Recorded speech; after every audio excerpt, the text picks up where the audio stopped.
Welcome to Exhibit Today. This is Brother Hernan Falcon at live po tayo ngayon dito sa Navotas City.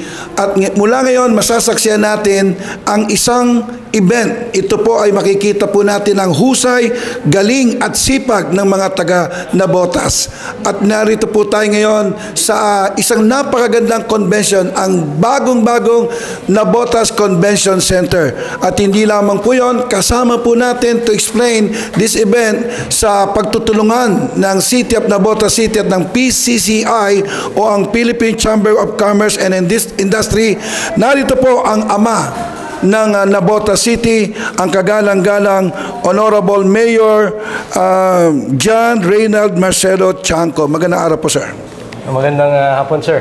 Maraming salamat at natulungan po tayo ng exhibits today para i-promote itong first Navotas Business Conference po natin. Siyempre, nagpapasalamat po tayo sa PCCI Navotas. Bagong-bagong organized na grupo dito sa ating lugar. Pero ito, napakaraming programa. At itong first business conference po natin, itong magandang platform para sa lahat ng mga negosyante po, para matuto, mag-collaborate, makipag-usap, ma-inspire din sa mga speakers po natin. At makapagplano sa mga susunod na mga taon, ano pa yung pwede nilang gawing mga proyekto. Expansion dun sa kanilang mga negosyo. At para sa atin naman sa pamalang lungsod, gusto rin nating pakinggan kung ano pa yung dapat na mga gawin po natin, kung sa infrastruktura man yan, kung insentibo man yan o polisiya, para mas lalong ganahan at mag-invest pa yung mga negosyante po dito sa ating lungsod. Ngayon pa lang, binabati ko na kayo, Mayor, dito sa Matagumpay na first yata ito, sir, no? First po. At ito po ay magaganap sa napakagandang nating Navotas Convention Center. Opo, kakabukas lang po natin this year. So, at least magagamit kaagad natin itong convention center po natin. At yan, napakarami na pong mag-exhibit po dito. At marami na rin pong nag-register dun sa business conference po natin. So, gaano kahalaga po itong event na ito para sa inyo po bilang isang ama ng Navotas City? At gaano kahalaga po itong event na ito para sa inyo? Well, syempre sa ating lungsod, alam naman natin na isa sa mga lifeblood po natin, yung mga taxpayers po natin, yung mga negosyante po natin. Kung wala pong buwis na binabayad, hindi po tayo makakapagbigay ng social services.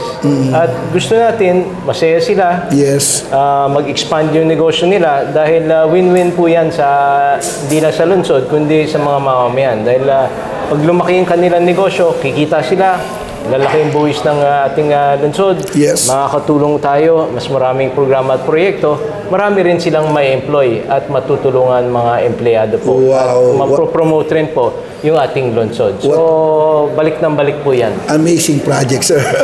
Sir, alam ko excited na lahat yung ating mga kababayan, na lalo na mga nasasakop ng Navotas, sir. So, ano ba yung ma-expect nila within 2 days? October 20 to 29, ano ba yung mga ma-experience nila within 2 days, sir? Meron ba tayong mga B2B seminar? Ano po ba yung ma-experience nila, sir? Well, syempre, isa sa mga speaker po natin, yung dahil pangisdaan po tayo, napaka-importante syempre, darating po yung Secretary ng Agriculture, si ating kaibigan, Secretary Francisco Tiu Laurel Jr. So magsasalita siya ng mga plano, paano matutulungan yung industriya ng pangisdaan. Nandyan rin po yung, dahil tayo po yung nag-host ng Fishport dito sa Luzon. Siyempre. Darating rin po yung GM. Wow! Then Pangapalan. Para alam rin po ano yung mga expansion areas po natin, development areas. Siyempre, ako rin po, sabihin rin po natin ano yung mga plano natin sa ating lungsod at yung mga insentibo at ano pa yung mga dapat gawin. Gusto ko rin mapakinggan yung mga negosyo. Exciting! Siyempre, may mga inspirational speakers rin po tayo. Nandyan si Bo Sanchez at nandyan si Lloyd Luna. So, kumpleto po yun. At siyempre, makikilala nila yung mga iba't ibang negosyante at ibang exhibitor. So, maraming oportunidad para sa lahat. Parang pag nakatikim sila nitong seminar na to, they will never be the same. Ganun po ang gusto po natin, di ba? Kumbaga, mag-iiba ka magiging iba yung pananaw mo. Sir, okay, hindi ko na kayo istorbo. Alam ko marami ka pang aasikasuhin, marami ka pang tutugon ng mga pangangailangan.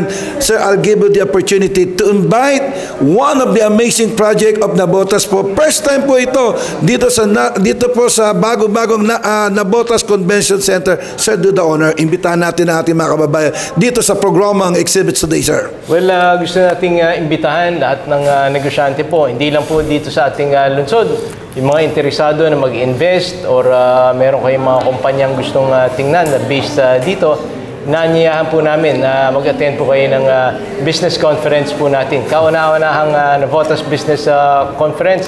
At hindi lang yan po, marami pang dagdag po dyan dahil marami tayong magagaling na speaker, Bo Sanchez, Lloyd Luna, siyempre ang ating Secretary Tio Laurel, at siyempre GM Glenn Pagapalan, at nandiyan rin po si Congressman Toby po. Okay, thank you very much, sir. Congratulations. At kung gusto niyo lang pero mga pre-registered, sir, pwede na ba? Meron na po, marami na po.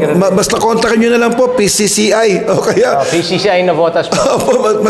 Tawag din kayo sa mayor's office, pwede ba? Pwede Para po magpa-register kayo po. Ito po si Brother Hernan Falcon ay sumusuporta po dito sa ating business na conference na ito sa Nabotas. Ako po si Brother Hernan Falcon. Siyempre, we would like to thank our major sponsor. Sir, ang gumawa po ng inyong mga booth, ang BSCI at ang aming executive producer, Mr. Rick Angeles. Sa lahat po ng mga taga Nabotas, I always say, pagpalain po kayo ng Panginoong Diyos. God bless you.